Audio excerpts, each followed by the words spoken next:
Hervé Assogba, nouvellement élu à la tête de la Fédération béninoise de rugby, entend apporter sa pierre pour l'essor de la balle ovale au Bénin. Depuis son élection le 23 décembre 2024, l'homme a mené plusieurs actions pour la visibilité et la notoriété de cette discipline sportive.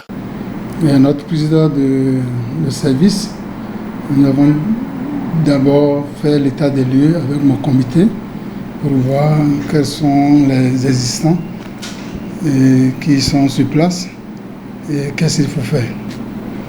Automatiquement, vous savez, la fédération ne disposait pas du plan stratégique. C'était en cours, mais ce n'était pas encore validé. C'est ça qu'on a d'abord attaqué. Et parce que vous savez, aucune fédération ne peut exister sans son plan stratégique.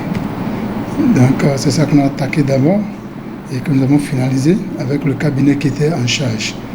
C'est le cabinet BP Conseil qui était en charge de l'élaboration de ce plan stratégique.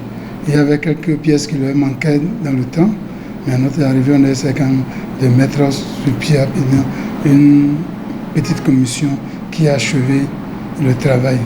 Et la validation a eu lieu le 15 février passé.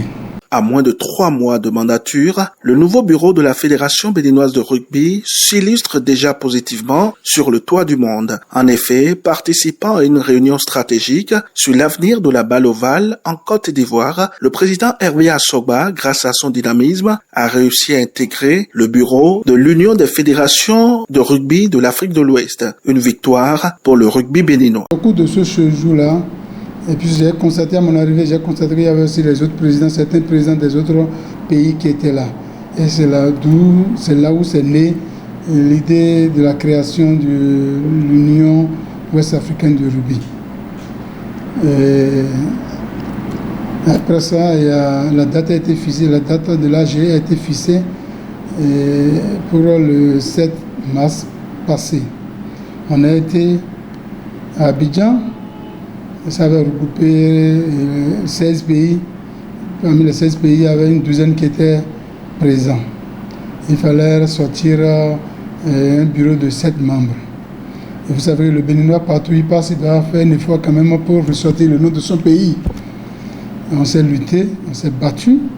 Ça n'a pas été facile pour l'obtenir. Et on a fait tout possible pour se retrouver quand même dans ce comité restreint-là. Et on a pu occuper le poste du trésorier général de l'Union ouest-africaine de rugby. Les défis qui attendent le bureau du président Assogba sont énormes, dit-il. Les performances extraordinaires seront à l'actif de l'équipe nationale de rugby, a précisé Hervé Assogba. Notre prochain défi, c'est de tout faire pour faire connaître le rugby. Parce que vous savez, une chose est de courir derrière les postes. Une chose c'est de faire parler son pays. Je ne ferai pas parler de mon pays seulement au niveau des postes. Je ferai parler de mon pays également par les performances de l'équipe nationale. Et mon souhait, c'est que le Bénin se retrouve dans les top 8, top 10 de l'Afrique. C'est surtout mon souhait. C'est pour cela que dès mon retour, j'ai réuni mon comité, le staff technique, je leur ai dit, l'heure n'est plus à l'amusement. Nous devons tout faire pour faire parler de notre pays. Le ministère est prêt quand même à jouer sa partition d'aider les pays et les disciplines qui émergent. Et pourquoi pas le rugby? Cette année, je leur ai dit, j'ai promis que la journée de gala que le ministère a envie d'organiser chaque année, le rugby en fera partie de cette année. Parce que nous allons tout faire pour ramener au pays les belles performances sur le plan international. Les sélectionneurs des différentes équipes sont envoyés en mission afin de dénicher les nouveaux talents pour une relance du rugby béninois, nous a confié le président Hervé Assogba.